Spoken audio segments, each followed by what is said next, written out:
চানা মশলা বানাতে ভিজিয়ে রাখা চানাটা নুন দিয়ে সিদ্ধ করে নেব।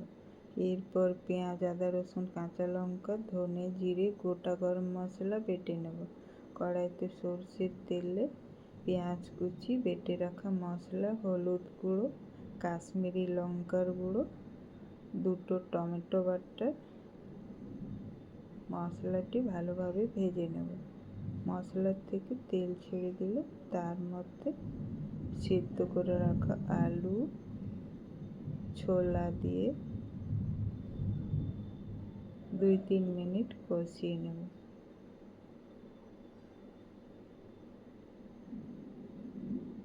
এরপর 1 কাপ মতো জল দিয়ে তার মধ্যে পরিমাণ মতো আর একটু নুন দিয়ে কিছুক্ষণ রান্না করব। ঝোলটা একটু কমে গেলে ধনেপাতা কুচি দিয়ে একটু মাখো মাখো করে নামিয়ে নেব।